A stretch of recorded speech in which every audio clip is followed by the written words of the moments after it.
anything which gives profit is an asset, and wherever you spend money is a liability. तामसिक wealth orientation वाले जो लोग हैं वो इसको पूरी तरह से विश्वास करते हैं।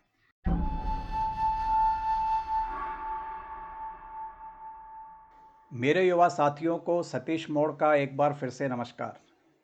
कैरियर गाइडेंस विद सतीश मोड़ में आपका स्वागत है। पिछले 3 एपिसोड में हमने स्किल ओरिएंटेशन के बारे में बात की थी।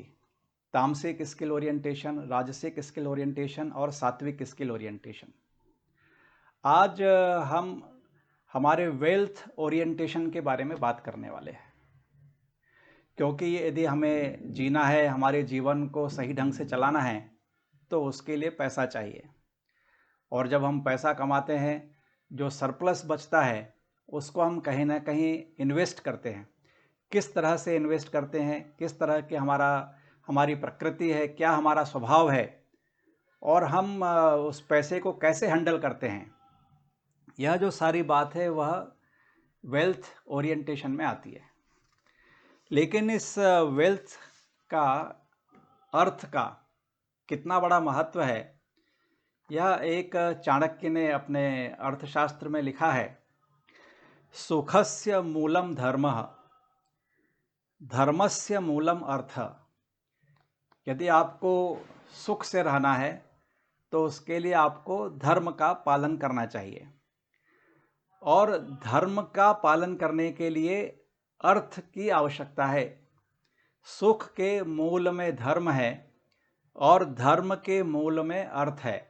और आगे चाणक्य कहते हैं अर्थस्य मूलम राज्यः, और जो ये पूरी इकोनॉमिक एक्टिविटी जो है उसके मूल में राज्य है।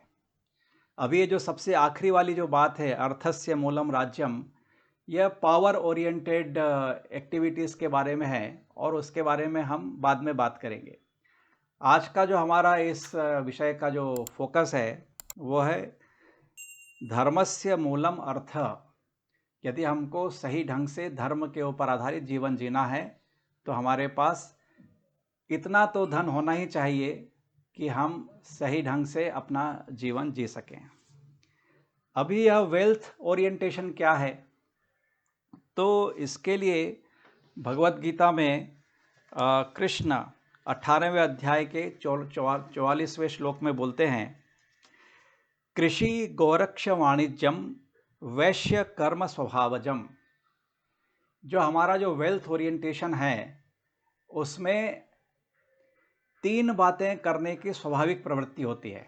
अभी हम यह बात कर रहे हैं आज से कई हजारों वर्ष पूर्व की, जिस समय की महाभारत हुआ था, और उस समय अर्थ उपार्जन के लिए 3 मूल रूप से व्यवसाय हुआ करते थे, या ऐसे कार्यक्षेत्र हुआ करते थे। पहला है कृषि, एग्रीकल्चर। वह आज भी पूरे सारे विश्व की इकोनॉमी एग्रीकल्चर के ऊपर ही आधारित रहती है, कृषि के ऊपर आधारित रहती है। अपने देश में 40 से 45% लोग कृषि या उससे संबंधित कार्यक्षेत्र में जुड़े हुए हैं। तो पहली बात है कृषि। दूसरा है गोरक्ष, डेयरी के ऊपर आधारित, गाय के ऊपर आधारित बहुत सारे कार्य हैं, जैसे गौ पालन है, गौ सेवा है, गाय का दूध है, उसके पूरे देश में वितरण होता है, उसके गाय के दूध से बनने वाले बहुत सारे प्रोडक्ट्स हैं, मिठाइयाँ हैं। तो इस तरह से गाय के दूध से बनने वाले जो बहुत सारी चीज़ें हैं उसके ऊपर आधारित भी बहुत सारी इकोनॉमिक एक्टिविटी होती है, और उसमें भी अपने देश के 10 से 15% जो इस क्षेत्र में कार्य करने वाले हैं वो अपने जीविका उपार्जन के लिए करते हैं। और तीसरा कृष्ण बताते हैं वाणिज्य, कॉमर्स, व्यापार। तो उसके अंदर प्रोडक्शन, डिस्ट्रीब्यूशन, यह सारी एक्टिविटी आ जाती है। तो जब हम वेल्थ ओरिएंटेशन की बात करते हैं तो उसमें यह सभी बातें अपने आप ही हो जाती हैं। अभी इसमें तामसिक वेल्थ ओरिएंटेशन क्या है, राजसिक वेल्थ ओरिएंटेशन क्या है, और सात्विक वेल्थ ओरिएंटेशन क्या है, इसके बारे में हम बात करेंगे। तामसिक वेल्थ ओरिएंटेशन के बारे में बात करते हुए जब मैं थोड़ा रिसर्च कर रहा था तो इकोनॉमिक्स की जो थ्योरी है वो कैसे आगे बढ़ी उसका भी मैं अध्ययन करने लगा। 1932 में 1932 में लियोनेल रॉबिन्स उसने इकोनॉमिक्स की एक थ्योरी बताई कि इकोनॉमिक्स जो है, इकोनॉमिक एक्टिविटी जो है, it is governed by choices which we make because of scarcity of resources. कोई चीज़ें जब हमें ऐसा लगता है कि कम हैं या इजीली उपलब्ध नहीं हैं, तो उसके लिए हम किस तरह की गतिविधियां करते हैं, वह इकोनॉमिक एक्टिविटी है। और जो भी हम काम करना प्रारंभ करते हैं, तो यदि हमारे पास में स्कैरसिटी ऑफ रिसोर्सेस है, तो हम ये चाहते हैं कि जो भी रिसोर्सेस हमारे पास में हो, उसका हम अधिक से अधिक उपयोग करें और उससे ऐसी एक फिक्स्ड इनकम, ऐसी इनकम जनरेट करें जिससे कि हम अपना जीवन ठीक से चला सकें। तो यहाँ से जब मैंने विचार करना प्रारंभ किया, तो एक बात ध्यान में आई कि तामसिक वेल्थ ओरिएंटेशन जो है, जिसमें कि परफॉर्मेंस ऑफ द कैपिटल, उसको हम एश्योर्ड रिटर्न चाहते हैं, इस तरह की मानसिकता यहाँ पर आती है। तो इसको मैं और भी कहूँगा तो लो रिस्क एक्टिविटी, इसको मैं कहूँगा कि तामसिक वेल्थ क्रिएशन जो है, तामसिक वेल्थ ओरिएंटेशन जो है, यह लो रिस्क एक्टिविटी है। अभी लो रिस्क एक्टिविटी में क्या है, जो कुछ भी हमारे पास में ज्ञान है, जो हमारे पास में स्किल है, उसके ऊपर अधिक ध्यान न देते हुए हम ये सोचते हैं कि हमको ऐसा एक सुरक्षित जॉब मिल जाए, ऐसी नौकरी मिल जाए। प्राइवेट सेक्टर में हो तो थोड़ा ज़्यादा पैसा मिलेगा, गवर्नमेंट सेक्टर में हो तो जॉब है, सुरक्षित है, और रिटायरमेंट और उसके बाद में भी पेंशन मिलती रहेगी।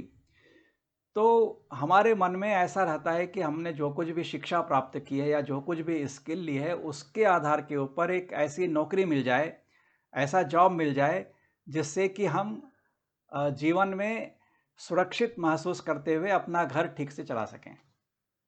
यहाँ पर एक बात मैं स्पष्ट करना चाहूँगा, जब हम वेल्थ की बात करते हैं, तो हमारे यहाँ ग्रंथों में 4 तरह की वेल्थ की बात कही गई है। एक है मनी, जो ऑब्वियस है, स्वाभाविक है कि पैसे के ऊपर आधारित जो चीज़ें होती है, जिससे हम गुड्स और सर्विसेज खरीदते हैं, वह एक इकोनॉमिक वेल्थ है। दूसरी वेल्थ है स्टेटस, कि समाज में हमारा क्या स्टेटस है, या हमारी सोशल वेल्थ है। लेकिन वो सोशल वेल्थ जो है वो पावर ओरिएंटेशन से कनेक्टेड है, इसलिए उसके बारे में बाद में बात करेंगे। तीसरा है हेल्थ, हमारी फिजिकल हेल्थ कैसी है। अभी आप चाहे किसी भी ओरिएंटेशन के हों, नॉलेज ओरिएंटेशन, पावर, वेल्थ या स्किल, शरीर तो हमें स्वस्थ रखना ही है, तो इसके लिए इसकी भी यहाँ पर विशेष ध्यान देने की आवश्यकता नहीं है। चौथी जो वेल्थ है वो है टाइम वेल्थ। टाइम वेल्थ क्या है? फ्रीडम, कि आपको अपना जीवन अपने मर्जी के अनुसार चलाने के लिए कितनी अधिक स्वतंत्रता है, वो आपकी टाइम वेल्थ है। तो जो तामसिक वेल्थ ओरिएंटेशन वाले जो व्यक्ति हैं, वह इस फ्रीडम को भी बहुत अधिक महत्व देते हैं। अभी मैंने भी बहुत साल नौकरी की है और आज भी एक मैनेजमेंट इंस्टीट्यूट में काम करता हूँ, और मेरे जीवन में अधिकतर ऐसे ही लोग संपर्क में आए जो कहीं ना कहीं जॉब करते हैं, और जॉब करने के पीछे सबसे पहले मन में यही रहता है कि जीवन भर एक सुरक्षित रूप से पैसा आता रहे, जिससे कि हम अपने घर की सारी आवश्यकताओं की पूर्ति कर सकें। तो जब तामसिक वेल्थ ओरिएंटेशन है, तो उस समय पूरा फोकस जो है एक सुरक्षित रूप से धन कमाने का है, बहुत ज़्यादा रिस्क नहीं लेना है। तो इस तरह का जब वेल्थ ओरिएंटेशन रहता है, तो जब सरप्लस जो मनी रहती है, उसको भी हम फिक्स्ड डिपॉजिट में डालना पसंद करेंगे। उससे हम रियल एस्टेट की प्रॉपर्टी ले लेंगे, जिससे कि एक फिक्स्ड रेंट इनकम आती रहे। गवर्नमेंट के बॉन्ड खरीद लेंगे, डेट इंस्ट्रूमेंट में हम पैसा डालेंगे। हम ऐसे सारी चीज़ों में अपना धन लगाना चाहेंगे, जिसमें कि हमको उस पैसे की एक एश्योर्ड परफॉर्मेंस मिले। जैसा मैंने आपको बताया कि तामसिक जो गतिविधि है वो परफॉर्मेंस ओरिएंटेड है।